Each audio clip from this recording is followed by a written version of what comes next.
Hey everyone, welcome back. Thanks for joining us. Today we've got a brand new story to share with you. So let's begin. Leo never thought he'd be the type to chat with strangers, let alone end up in the middle of a protest.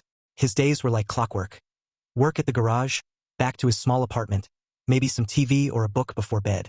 He liked it that way, quiet, steady, no surprises. That was life back in his hometown, and that's what he hoped for here in the US. But one Thursday night, things took a turn. He remembered it was Thursday because the bar down the street had cheap beer. He was alone at his usual table, nursing a bottle when she walked in. Sarah wasn't like anyone he'd met before. That's what he heard the bartender call her. Anyway, she was fiery, sure of herself, and loud in a way that wasn't annoying, but kind of pulled you in. She had this energy, this way of moving and talking that made everyone look her way.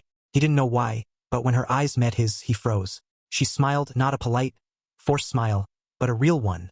Like she knew something about him he didn't. Before he could stop himself, he nodded back. That was it. No words, nothing special, but he couldn't get her out of his head. The next time he saw her, it wasn't in a bar. He was heading home from work, and there she was, standing on the corner of Main Street, holding a sign that yelled, "Make new laws!" A crowd was around her, chanting and waving their own signs. His heart thumped. It wasn't just seeing her again. It was where she was and what she was doing. He shouldn't have stopped. He knew his work permit was legal, but being anywhere near something like that could draw attention, and attention was the last thing he needed. But his feet had a mind of their own. He crossed the street, pretending to look at the taco truck nearby, just to get a better look. "Hey you!" Her voice called out, startling him. He wasn't sure if she was talking to him until he looked up and saw her waving. Hi," he stammered, caught off guard. She didn't waste any time. "You work around here?" He nodded. "Yeah, at the garage on 5th. She smiled again, that same real smile, and held out her hand. "I'm Sarah. Nice to meet you." "Leo," he said, shaking her hand. Her grip was firm, her palm warm. For the next few minutes, she talked with passion about why she was there, about human rights, about families being torn apart, about fairness. He didn't say much, he couldn't. Her words were like fire, and he wasn't sure he wanted to get burned. But she didn't seem to mind his silence. "You don't have to agree," she said at one point, like she could read his thoughts. "But you're here. That says something." He didn't know what to say to that. He still didn't. All he knew was that she was different. She saw the world in a way he'd never dared to. To her, every unfairness was a fight worth having. To him, the world was something you survived, not challenged. The third time Leo saw Sarah, it felt like fate was playing tricks on him. The bar, the protest, and now the grocery store of all places. He was staring at the shelves, trying to decide between the expensive coffee he liked and the cheap stuff, when he heard her voice behind him. "You look like a man trying to solve a serious problem," she said, and he turned to find her smiling at him, a basket of vegetables in her hand. He laughed awkwardly. "Coffee is a serious problem." She chuckled, and before he knew it, they were talking again, easy and natural, like they'd known each other for years. He hadn't expected to meet someone like her here, or anywhere really, but there she was, showing up in his life like a thread he couldn't ignore. The fourth time was at a park. He'd taken his car to the shop on his day off, and while he waited, he decided to walk around. She was sitting on a bench, reading a book. He hesitated, not sure if he should go over, but she looked up and saw him before he could decide. "Leo," she called out, waving him over. It was like she was genuinely happy to see him, and that did something to him. They talked for hours that day, and before he knew it, the words slipped out. "Would you like to have dinner with me sometime?" Her eyes sparkled, and she said yes. Dating Sarah was like stepping into a world he didn't know existed. She was everything he wasn't. Fearless, outspoken, unafraid to take up space. He admired that about her.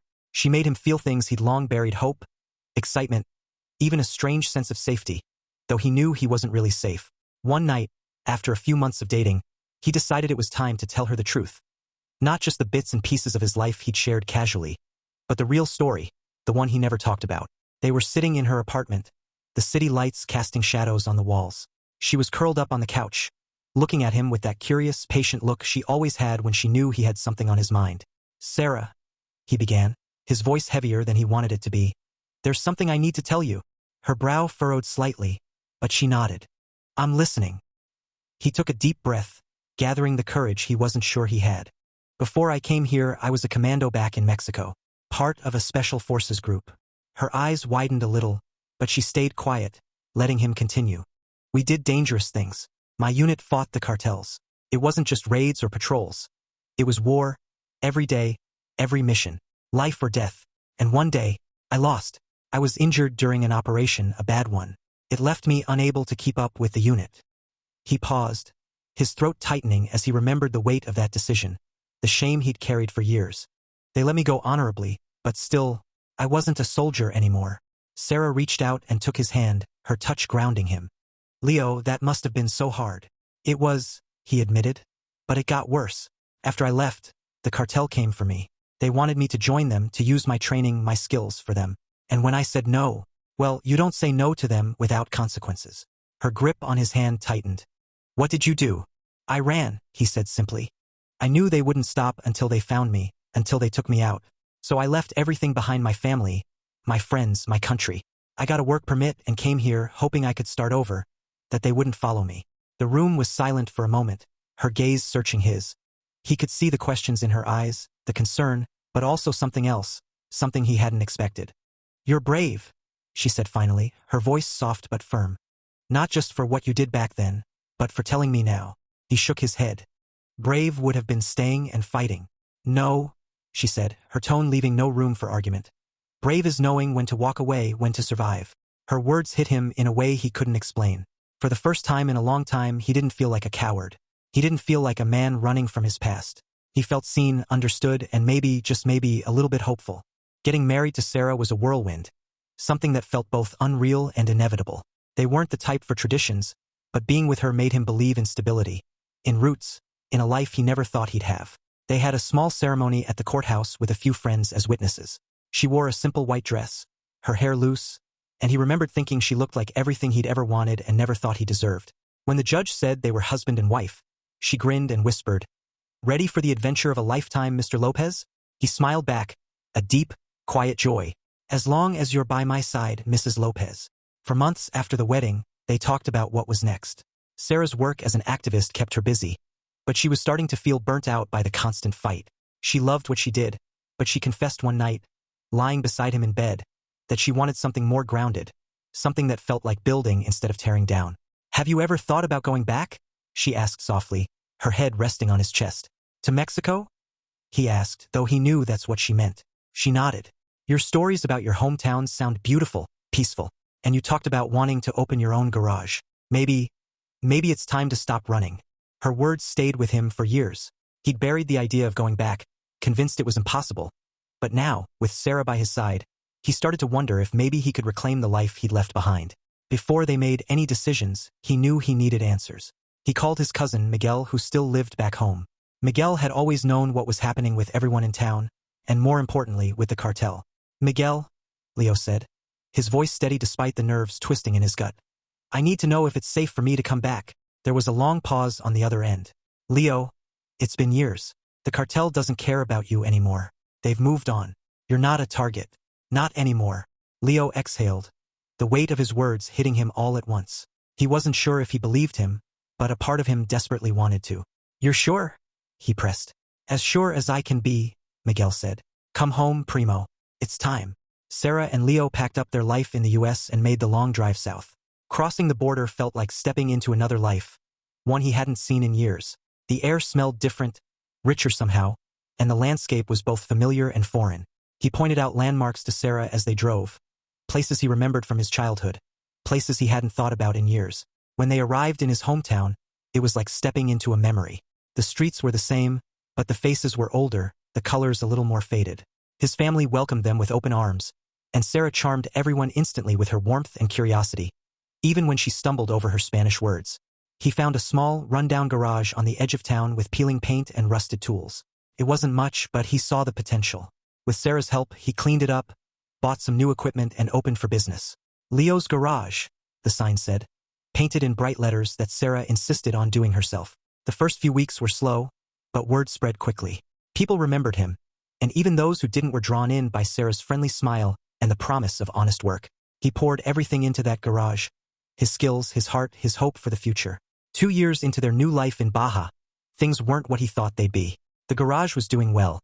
He'd built a reputation for honest work, and people came from all over town. For a man like him, that kind of respect and stability felt like a dream. But dreams, he was learning, don't always last. Sarah had changed, or maybe he had, and they were no longer on the same path. First, it was little things. She started complaining more about the heat, the slower pace of life, the lack of what she called opportunities. She missed the city, the energy, the activism. He tried to listen, to understand, but it felt like no matter what he said, it wasn't enough. "You're wasting your potential," she said one night, her voice sharp as they sat at the dinner table. The food he'd cooked sat untouched on her plate. "You could have gone back to the States and done something bigger. Instead, you're here fixing old cars in the middle of nowhere." Her words stung, but he swallowed the pain. "This is what I've always wanted," he said quietly. "A place to call home, a simple life. I thought you wanted that too." "I thought I did," she snapped, pushing her chair back and standing. "But I was wrong. This isn't enough for me, Leo." He stayed seated, staring at the table as she walked away. The sound of the bedroom door closing echoed through the house. The weeks turned into months, and things only got worse. Sarah's words grew harsher, more cutting. She'd call him a loser, accuse him of settling for nothing, and scoff at the life they'd built together. "Do you even care about me?" she asked one night, her arms crossed as she paced the living room. "Or do you only care about your little garage and your old memories?" "I care about you more than anything," he said, his voice steady despite the ache in his chest. "I'm doing this for us, Sarah. I thought we were building a future together." She laughed bitterly. "A future here? This isn't a future. It's a dead end." He didn't know what to say to that. He couldn't understand how the woman who had once been so full of fire and passion had turned into someone so bitter, so angry. He wanted to believe it was just a phase, that she would come around. He told himself she was homesick, frustrated, maybe even scared. He clung to the hope that the Sarah he'd fallen in love with was still in there somewhere. Every night, he lay in bed, staring at the ceiling, replaying her words. He wondered if he'd failed her, if he'd been wrong to think they could make this work. But then he'd look at the garage, the life they'd built, and remind himself why they'd come here in the first place. This was supposed to be their fresh start, their chance to escape the chaos and find peace. He still loved her, even when she pushed him away, even when her words felt like knives. He believed in her, in them, and so he stayed. He worked harder, tried to be more patient, more understanding. He told himself that love was about sticking it out, about weathering the storms together. But deep down, he couldn't shake the fear that the storm might not pass this time, that maybe Sarah didn't want to weather it with him at all. Leo started noticing the change in Sarah before he knew the reason why. She became distant, even more than before, and started dressing differently, wearing brighter clothes and more makeup. At first, he thought maybe it was a good sign, that she was finding herself again in a way that might bring them closer. But soon, her absences became harder to ignore. She started leaving the house at odd hours, saying she was meeting new friends or volunteering. When he asked her about it, she'd snap, "Do you want me to just sit at home all day, Leo? Is that what you think I should do?" He'd let it go, telling himself that maybe she needed space, that maybe she was trying to find happiness again. It wasn't until he heard the whispers in town that he started to piece things together. People talked about Rico, a flashy new drug lord who had swept into Baja like a hurricane. His real name was Enrique Valdez, but everyone called him Rico because of his over-the-top displays of wealth. He'd show up at street markets in a convoy of fancy cars, throwing money to kids and buying drinks for entire bars. Leo hadn't thought much of him at first. Men like Rico came and went, and he'd spent most of his adult life trying to avoid their world. But then he started hearing Sarah's name in the same conversations as Rico's.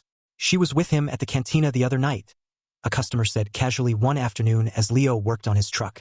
"Looked like they were pretty cozy." Leo froze, his wrench slipping in his hand. "Sarah?" he asked, trying to keep his voice steady. The customer nodded, oblivious to the turmoil his words had caused. "Yeah, she's been seen with him a lot lately. Guess he's got a thing for her." Leo didn't confront her right away. He wanted to believe it wasn't true, that people were just gossiping. But the signs were there, and once he started looking, he couldn't unsee them. The late nights, the sudden new clothes and jewelry, the way she seemed almost happy for the first time in months, but not because of him. One night, she came home hours after she said she would, her hair messy and her perfume strong in the air. She barely looked at him as she walked past, heading straight for the bedroom. "Where were you?" he asked, his voice quiet but firm. She turned, her expression defensive. "Out. Why does it matter?" "Because I'm your husband, Sarah," Leo said, standing, "and I'm not blind. I know something's going on." Her eyes narrowed, and for a moment, he thought she might deny it. But then she crossed her arms and smirked, a cruel edge in her voice. "You want to know where I was? Fine. I was with Rico." The words hit him like a punch. He stared at her, trying to process what she just said. "The drug lord?" he asked, his voice barely above a whisper. She laughed, a cold, bitter sound. "Yes, the drug lord. At least he knows how to live, Leo. At least he's not some small-town loser clinging to a dead dream." The house felt suffocating, the walls closing in. He faced Sarah, who stood there defiant, her arms crossed, her gaze cold and distant.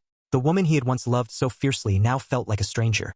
A stranger who had betrayed him in the worst way possible. "You're playing with fire, Sarah," Leo said, his voice steady despite the storm raging inside him. "Rico isn't some charming guy. He's a cartel boss. You think you're special to him? You're nothing more than something new for a while, and when he's done with you, it won't end well." She rolled her eyes, her lips twisting into a cruel smile. "At least he knows how to make life exciting, unlike you." Her words were the final straw. Leo grabbed his jacket, slinging it over his shoulder. "You need to pack your things and leave. Go back to the US, Sarah. I'll file for divorce, and I want nothing to do with you after this. You've made your choices, and now I'm making mine." Without waiting for a reply, he turned and walked out the door. Her voice didn't follow him, and that silence was almost worse than any argument they could have had. He ended up at a bar on the edge of town, one of the quieter spots where he could drown his anger and sorrow in a few beers. The place was dimly lit, with the soft hum of local music playing from an old jukebox in the corner. He sat in the farthest booth, nursing his drink and staring into the glass like it held answers. The bartender gave him a sad nod as he wiped down the counter. People here knew him, respected him. They didn't ask questions, but they knew when a man needed space. He was so lost in his thoughts that he didn't notice the black SUV pull up outside. The screech of tires barely registered before the doors burst open, and chaos erupted. The first crack of gunfire sent people scattering, screams echoing through the bar. Leo dove behind the table, but it was too late. Pain exploded in his chest, a burning, searing agony that stole his breath. He hit the floor, clutching the wound as blood seeped between his fingers. Through the haze of pain, he heard them, footsteps, voices, laughter. "It's him," one of them said in Spanish. "He's dead." Leo lay still, his vision blurring, the sound of their retreating footsteps like a cruel mercy. The world began to fade, but he fought to stay conscious, clinging to the hope that someone would find him. He didn't remember much about the ride to the hospital. The sounds of sirens and voices blurred together, and every breath felt like a battle. When he finally woke up, he was in a sterile room, the sharp smell of antiseptic filling the air. A nurse stood nearby, her expression one of quiet urgency as she adjusted the drip in his arm. But before he could say anything, the door opened, and a man he didn't recognize walked in. He was tall, dressed in a dark suit that seemed out of place here. His face was unreadable, but there was a sense of power about him that made Leo uneasy. "Mr. Lopez," he said, his voice calm but firm. "You're coming with me." Leo tried to protest, but he shook his head. "There's no time. They know you're here, and they'll be back to finish the job." Leo didn't have the strength to argue. Two other men entered the room, one carrying a stretcher. Before he knew it, they were wheeling him out, the nurse watching in stunned silence. The ride was a blur, the pain and exhaustion pulling him in and out of consciousness. He tried to figure out what was happening, but the only thing he knew for sure was that his life was about to change in ways he couldn't yet imagine. When Leo opened his eyes again, the world felt distant, like waking from a dream he couldn't escape. The room was dimly lit, the walls a soft gray, and the faint hum of machines was the only sound. His chest ached with every breath, a sharp reminder of the bullet that had nearly taken his life. "You're awake." A deep voice pulled him from his thoughts. He turned his head slowly, and there he was, a face he hadn't seen in years but knew all too well. "You?" Leo croaked, his throat dry and voice weak. The man nodded, his expression unreadable. With a flick of his hand, he gestured to the men standing near the door. "Leave us," he ordered. The room emptied quickly, the heavy door closing with a soft click. The man pulled up a chair and sat beside the bed, leaning forward with his hands clasped together. "You've been out for 3 days," he said. "You were lucky. That bullet should have taken you out." Leo swallowed hard, trying to sit up, but the pain was too much. "Why are you here?" he managed to ask. The man's lips curled into a faint smile, one that didn't reach his eyes. "Because someone needs to remind the world who they're dealing with. You might have left that life behind, but your life has other plans." Over the next week, Leo stayed in that hidden place, recovering under the man's watch. He didn't say much at first, but Leo could sense that something was brewing. Men came and went, their movements precise and quiet. Conversations were whispered, plans drawn out on maps. Leo recognized the signs of an operation in motion. The man finally explained on the 4th day. "Rico made a mistake," he said, his tone cold. "He thought he could take you out and walk away. He forgot that you're Elpharis, the fierce one. That name still carries weight, Leo. Enough to scare even the most powerful men." Leo shook his head, the nickname feeling like a ghost from another life. "I'm not that man anymore. I left it all behind. The man leaned closer, his voice lowering. You might think you did, but the world doesn't forget. And neither do I. This isn't just about you. It's about sending a message. Rico started this war. Now we're going to end it. A week later, the storm began. News spread quickly through the region. Rico's empire was under attack. Safe houses were raided, drug shipments intercepted, and his men picked off one by one. No one knew who was behind it, but whispers grew louder with every hit. El Faraz is on the hunt. The message was clear, written in blood and fire. No one was safe, not even Rico. Leo stayed in the shadows, watching as the man's operation unfolded. He hadn't asked for this, but a part of him couldn't deny the satisfaction he felt knowing that justice, or something like it, was being served. Rico had taken everything from him, and now he was paying the price. Rico burst into the house like a man on fire, his face pale and slick with sweat. He slammed the door behind him, locking it hastily before spinning around to face Sarah. His flashy confidence had melted into fear, and the powerful cartel boss now looked like a desperate man clinging to his last shred of control. "Where is he?" he demanded, his voice shaky, his chest heaving. Sarah stood in the living room, startled but unimpressed by his panic. "Where's who?" she asked, arms crossed, her voice tinged with annoyance. "Your husband," Rico snapped, his voice rising in pitch. "Leo, who the hell is he?" "Sarah, what have you gotten me into?" Sarah rolled her eyes and let out a mocking laugh. "Leo? Are you serious, Rico? He's nobody. Just a shy little mechanic who made up some story about being a soldier to sound interesting. He's not dangerous. He's pathetic." Rico's eyes darted around the room, his fear deepening. "You don't understand," he hissed. "They're calling him El Faraz. Do you know what that means? That's not a name you make up. El Faraz was a legend. He's a ruthless man. He almost wiped out the cartel from Baja single-handedly." Sarah shook her head, dismissing his words with a wave of her hand. "You're paranoid, Rico. Leo couldn't hurt a fly. He's probably sulking in some bar, licking his wounds after I told him I was done with him." But Rico wasn't convinced.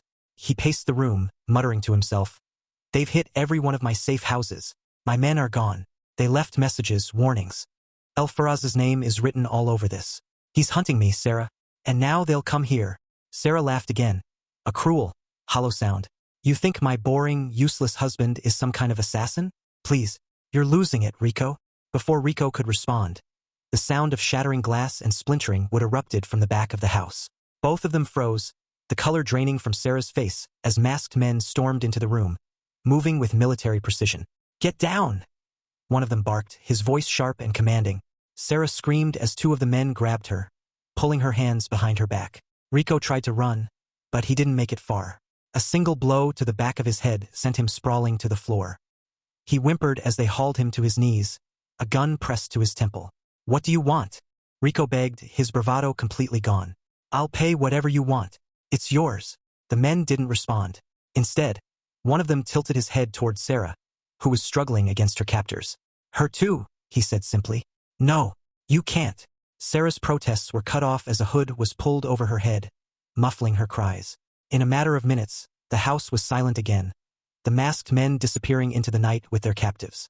The neighbors, too terrified to intervene, watched from their windows as the dark van sped away, leaving only broken glass and shattered furniture in its wake. For Rico and Sarah, the nightmare was just beginning. Sarah's heart raced as she blinked against the dim light. Her surroundings slowly came into focus. A lavish dining room with a long wooden table polished to a shine. The air smelled faintly of roasted meat and herbs, but the aroma did little to calm her trembling nerves. Her wrists, which she expected to find bound, were free, and a woman dressed in a crisp black uniform stood before her. "Sit properly," the woman said, her tone firm but not unkind. "Dinner is about to begin." Sarah, scared to death, complied without a word, straightening her posture as though her life depended on it. She glanced around, her mind racing. Where was Rico? What was this place? Then her breath hitched as the door creaked open. Leo walked in, but this wasn't the quiet, unassuming man she had once mocked and betrayed. He was dressed in a sleek black commando uniform, his presence commanding, his movements precise and deliberate. He walked to the head of the table and sat down opposite her, his eyes sharp and unyielding. "Serve her," he said calmly, his voice cutting through the suffocating tension. The woman moved gracefully, placing a plate of food in front of Sarah. The aroma was intoxicating, but her fear dulled her appetite. She looked down at the plate, her hands shaking. "Eat," Leo said, his voice softer now but no less firm. Sarah hesitated, her mind screaming at her to refuse, but the weight of his gaze left no room for argument. She picked up the fork, taking small, hesitant bites. The food was exquisite, but it felt like ash in her mouth. "Leo," she started, her voice cracking. I'm sorry. Please forgive me. I was wrong." He held up a hand, silencing her. "I don't want to know why you did it," he said, his tone devoid of emotion. "Your reasons don't matter to me." Sarah's lips quivered, tears pooling in her eyes. She wanted to explain, to justify, but his cold detachment left her words stuck in her throat. He leaned back slightly, observing her with a calmness that unnerved her.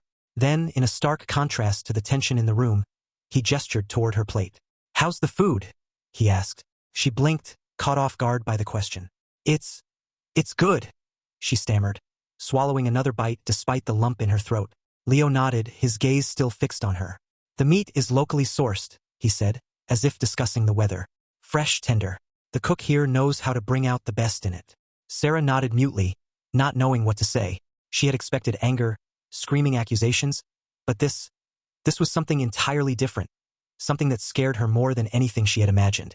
As the minutes ticked by, Leo continued to talk about the food, the preparation, the seasoning, as if they were having an ordinary dinner conversation.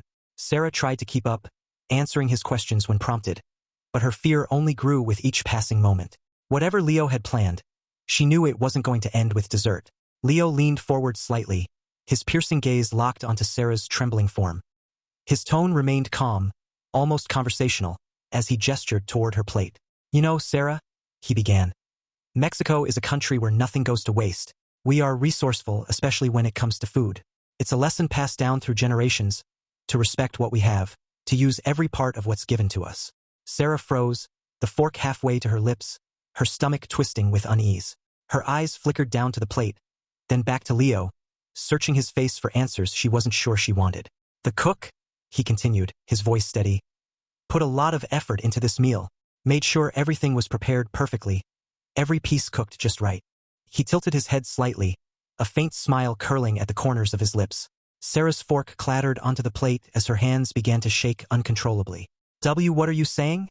she whispered, her voice barely audible. Leo leaned back in his chair, his expression as cold and unyielding as steel.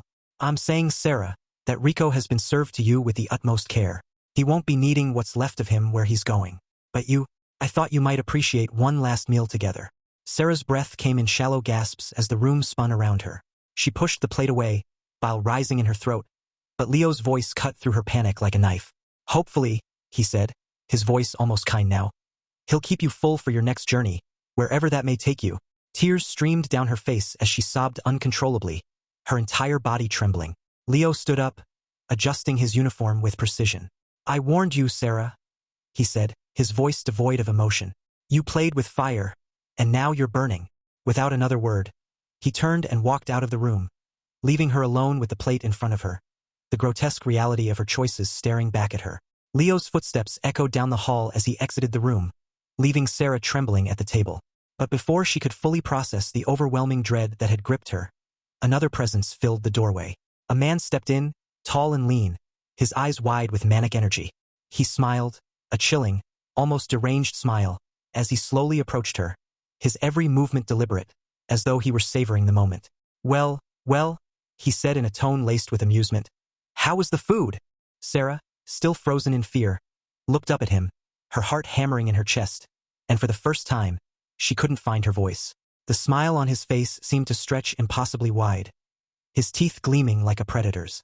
"I cooked it myself," he continued, his voice dripping with satisfaction. "I thought you'd appreciate the care that went into it." Sarah recoiled as her stomach churned. She felt the bile rise in her throat, but before she could speak, the man leaned in closer, his grin never faltering. "Oh, by the way," he said with a casual flick of his wrist. "My name is Santiago Mesa Lopez. You've probably heard of me. My cousin Gabe? He's the head of my cartel's assault division now. He's very efficient." Sarah's mind raced, trying to piece together the horrifying reality of what was happening. Leo, her husband, the man she had betrayed, was not the man she thought he was. She had no idea who he really was, and now his cousin Santiago was standing in front of her, taunting her with the knowledge of how deeply entangled she had become with people far darker than she could have ever imagined.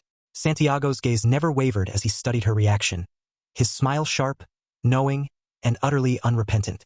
It was clear to him that Sarah, in her desperation and naivety, had never understood the depths of the world she had been dragged into. "You didn't just cheat on Gabe," Santiago mused, his tone almost conversational now.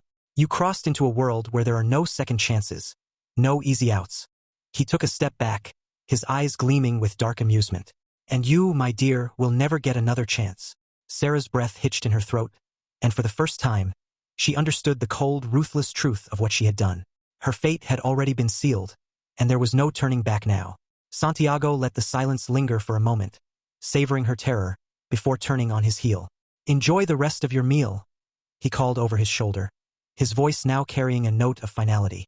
"It's the last thing you'll ever taste."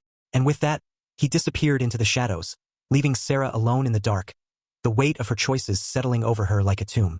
Sarah's body was discovered a week later, unceremoniously dumped along the harsh, unforgiving stretch of the US-Mexico border. The remnants of her life, her passport, her ID card, her belongings were placed deliberately around her body, a grim gesture to ensure she would be identified. The authorities who found her knew the signs all too well. The state of her remains told a story that didn't need words, a story of betrayal, violence, and a swift, merciless end. They did what they could to preserve any evidence, though it was clear that whatever had happened to her was already sealed in the shadows. Thanks for watching. If you enjoyed this video, don't forget to like, comment, and subscribe for more stories like this. See you next time.